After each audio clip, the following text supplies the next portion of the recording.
አብዛኛው ኢትዮጵያዊ ወጣት የት ነው ያለው? ምን አይነት ቦታ ነው ያለው የሚለውም በዚህ ቪዲዮ በደንብ እናያለን።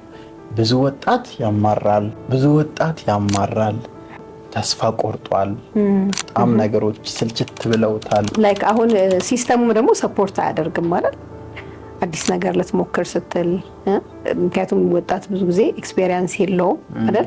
ኤክስፔሪየንስ ካለመኖር ጋር ተያይዞ እና እንደዚህ አድርግ እስኪ እቺን ሞክራት ምናምን የሚል መንገድ የሚያሳይም ሰው የለም። እና ብዙ ወጣት ዴስፐሬሽን ውስጥ ዲፕሬሽን ውስጥ ስትረስ ውስጥ ነው ያለው። የሆነ ቪዲዮ አየውና ቲክቶክ ላይ የወጣቱን ትክክለኛ ቦታ የሚገልጽ አይነት ብዬ ሴቭ ያደረኩት ቪዲዮ ነበርና እሱ ላይ የተወሰነ ሀሳቦች እንሰጣለን። ወጣቶች ከሆናችሁ የቱ ጋር ናችሁ? ምን ላይ ደርሳችኋል? ላይፍ እንዴት ነው? እሱን ኮሜንት ላይ አስቀምጡልን። የመጀመሪያው የሚያነሳው ነጥብ እንግዲህ ትምህርት ቤት ያለውን ላይፍ ነው የሚያነሳው። ላይክ ረጅም ዓመት ነው የምንማረው። ስንት ዓመት ነው የምንማረው? 3 ዓመት ኬጂ። ከዛ ፕራይመሪ እና ሰከንደሪ ስኩል አለ እስከ 8 ከዛ እስከ 12 ትማሪያለሽ። ከዛ ኮሌጅ ብዙዎች ዩኒቨርሲቲ ወይ ኮሌጅ ጆይን ታደርጊያለሽ። አቨሬጅሊ ወደ 20 ዓመት እንማራለን። በጣም በትንሹና ስራ ግን ይላል የለም አይደለም ይላል ወፍ ነው በአራዳ ቋንቋ እንደሚባለውና ይሄን ሁሉ የትምህርት ጊዜ ያሳለፈ አብዛኛው ወጣት አሁን ላይ እንደ ሀገር ስራ ወፍ ቁጭ ብሏል ነው የሚያሳየውና አይ ቲንክ አብዛኛው እውነታ ነው ብዬ አስባለሁና ልክ ነው። ስራ እንዴት ነው እኛ ሀገር ስራ የለም አይደል? ይታወቃል ስራ የለም። ኖርማሊ ይሄን ሁሉ አመታችን ራሱ ለምን እንደምናባከን አናውቅም።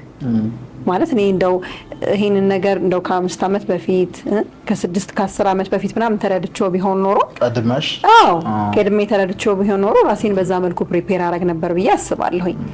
እኔ በቃ ሙሉ ህይወቴን ሰማር ትምህርት በጣም ህይወቴ ላይ ትልቅ ኢፌክት እንዳለውና የምር ትልቅ ለውጥ እንደሚያመጣ ነው የማውቀው። ቤተሰብም እንደዛ ነው። አሁን ለምሳሌ እኔ ጋር ፋሚሊ ላይ በቃ አንተ ዶክተር ነህ በቃ ዶክተር ሆነ ህይወት በቃ ሌላ ታሪክ ውስጥ ነው እና ትምህርት ብቸኛው መንገድ እንደሆነ አብዛኞቻችን የሚናገረን እንደዛ ነው። ግን ለዛ ሁሉ ለምንማርባቸው 20 እና ከዛ በላይ አመታት የተዘጋጀ ፕላትፎርም የለም። ስራ ኤምፕሎይ መሆን ተቀጥሮ ልምድ ማካበት ምናምን ለምንለው ኦፕን የሆነ ሲስተም የለም እንዳልሽውና የአብዛኛው ወጣቱ ነው ብዬ አስባለሁ። እዚህ ቦታ ላይ ያላችሁ ኮሜንት ላይ ያስቀምጡልን። ትልቁ አብዛኛው መጀመሪያ ላይ ወጣቶች ያሉበት ቦታ የሚለው ጽሁፉ ላይ ብዙ አመት ይማራሉ። ትምህርት ኤቭሪቲንግ ነው ይባላሉ። ግን ወጥተው ደግሞ የተማሩትን ነገር ፕራክቲካሊ ለመተግበር ግን እድሎች የሉም። በቃ እድሎች የሉም። በጣም የሚገርመው ነገር እሱ ነው። ምክንያቱም ይሄን ሁሉ አመት ከተማርክ በኋላ አትሊስት ፕራክቲስ የምታረግበት ቦታ ያስፈልጋል።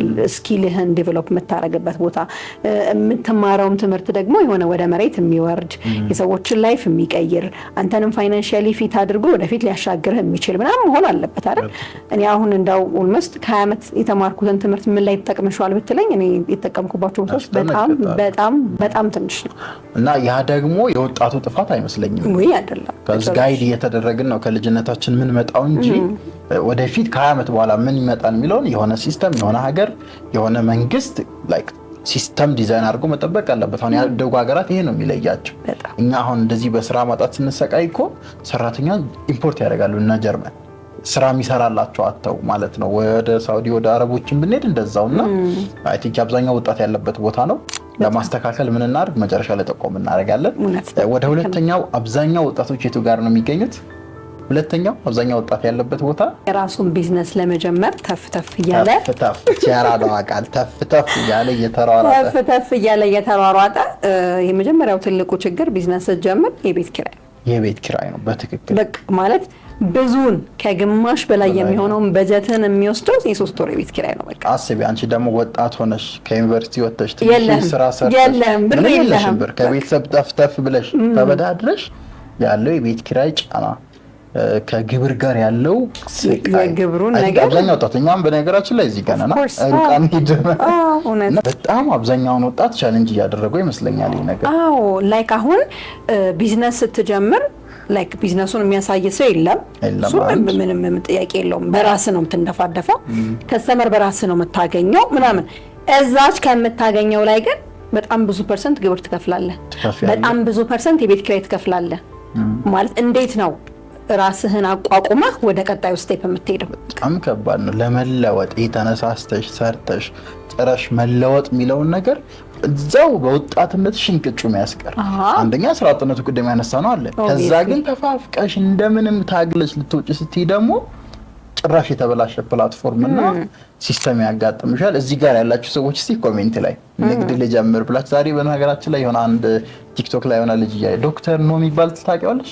አዎ ዘጋው ምናምን ሲል ሱቁን ዘጋው ከስሬ ምናምን በጣም ብሬ ደነገጥኩት። በጣም የብዙ ወጣቶች ላይክ ታሪክ ነው ይሄ። በጣም መስራት ፈልገው ተፍጨርጭረው ከዛም ከዚህም በቲክቶክ በምን ብለው የሆነች ነገር ይጀምራሉ ግን ማጅራታቸው አከርካሪ በሲስተሙ ባለው የቢሮክራሲ ተስፋ እየቆረጡ የሚወጡ እኔ ልጁን ሳቀው አይ ቲንክ ራይድ ነገር ነው አይደል የሚሰራው። ከዛ በኋላ ወደ ሱቅና ሱቁን ሲከፍት ራሱ በጣም ሪሰንት እንደሆነ ነው ማስታውሰው። በጣምና በጣም ቻሌንጅ ሆኖ ያቆመ እንደሆነ አሳውቋል። አብዛኛው ወጣት እዚህ ቦታ ላይ ነው ብዬ ነው ማስበው። ስፔሻሊ በእኛ ኤጅ ያሉ የኛ ወንዶች ምናምን እዚህ ቦታ ይመስለኛል። ሶስተኛው አብዛኛው ወጣት አለበት ብሎ ጽሁፍ ላይ የሚያሳየው እኔ አልፎልኝ እኔ አድጌ በገንዘብ ራሴን ተቋቁሜ ቤተሰቤን ረዳለሁ በምልበት እድሜ ላይ ጭራሽ የቤተሰብ ሸክም ሆንኩ የሚል ነጥብ ያሳያልና ይሄ ከጀመርነው ሀሳብ ጋር በደንብ ይያያዛል። በጣም ላይክ ይሄኛው ፓርት ደግሞ በጣም ፔንፉል ነው። ምክንያቱም ይሄን ሁሉ አመት ቤተሰብ ሳክሪፋይ አድርጓል አይደል? በቃ ልጅ ማሳደግ መቼም በጣም በታፈስት በጣም ከባዱ ነገር እዚህ ምድር ላይ በጣም ከባዱ ነገር ነው። ጊዜህን መስዋዕትነት ታደርጋለህ፣ ገንዘብህን መስዋዕት ታደርጋለህ ምናምንና ሂውጅ ኢንቨስትመንት ነው በቃ ሶ ያን ሂውጅ ኢንቨስትመንት ካደረገ በኋላ ያው እድሜህ እየሄደ ሲመጣ ሰፖርት ትፈልጋለህ በቃ ሶ ያን ሰፖርት ደግሞ ያው ከልጆች ነው የምታገኘው። በቃ ዳይሬክትሊ የምትጠብቀው ከልጆችህ ነው። ግን ልጆችሽ የቱ ጋር ነው ያሉት? ያሁኑ ወጣቶች ራሳቸውንም አልቻሉም እንኳን አንተን ሰፖርት ሊያደርጉ ባለው ሲስተም ባለው ኤኒቲንግ ያው ኤክስኪውዝ መፍጠር አይደለም ሪያሊቲ ስለሆነ መሬት ላይ ያለው ነገር ስለሆነ ባለው የተለያየ የተዛባ ሲስተም ቤተሰብን በምንረዳበት በምንጦርበት ዘመን ጭራሽ ጦረተኛ ሆነን ተገኝተናል ይላሉ አብዛኛው ወጣት ጽሁፍ ላይ ይሄን ያሳያል። ሶስተኛ አራተኛው ደግሞ ከኛ በታች ያለው ጀነሬሽን ስፔሻሊ ቲኔጀር የሚባለው ማለት ነው ሶ እነሱ አይ ቲንክ እንዴት እንዳወቁት አይታወቅም። እንግዲህ ዘመኑ ያመጣላቸው ነገር ሊሆን ይችላል። ግን ላይክ ሰው ምን ይለኛል ምናምን የሚለውን ነገር ትተው ላይክ ፌመስ ቲክቶከር ይሆናሉ።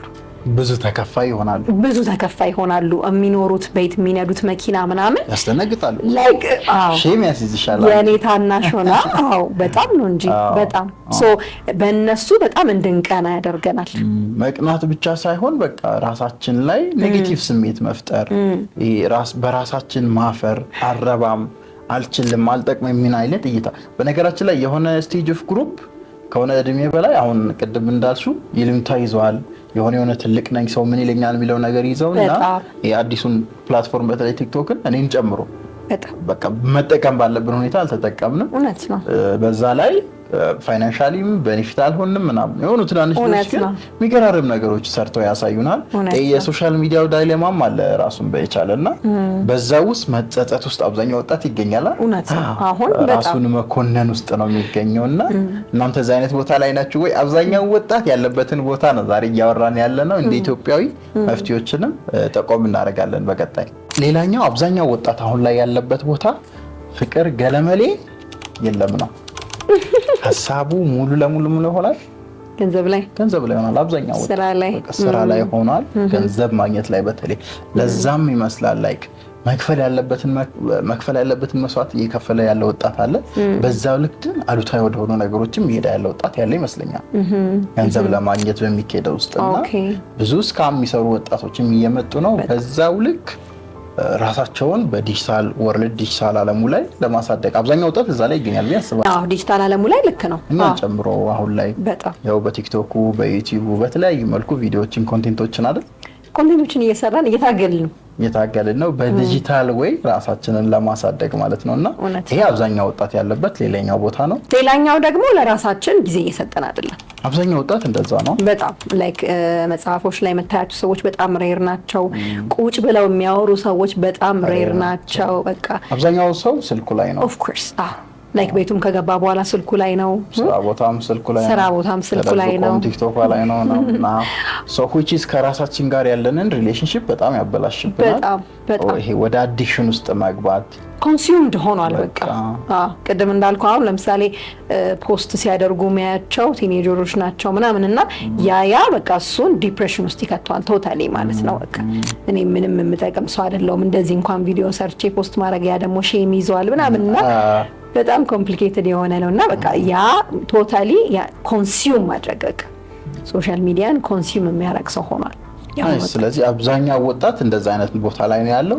በተቻለ አቅም ሶሻል ሚዲያን ወይ ማህበራዊ ሚዲያን ራሳችንን ለሚያሳድግ ነገር ወደ መጠቀም ብንመጣ የሚል መልእክት እዚሁ እናስተላልፋለን። የመጨረሻው አብዛኛው ወጣት የሚገኝበት ቦታ ሀገሩን መጥላት፣ ለሀገሩ ያለው እይታ መዛባት፣ በጣም እዚህ ከምፈጠር የሆነ ቦታ ጂንሶኝ ምናምን ይባል የለ ወደ እንደዛ አይነት አመለካከት ውስጥ መምጣትና በተቻለ አቅም መሰደድ።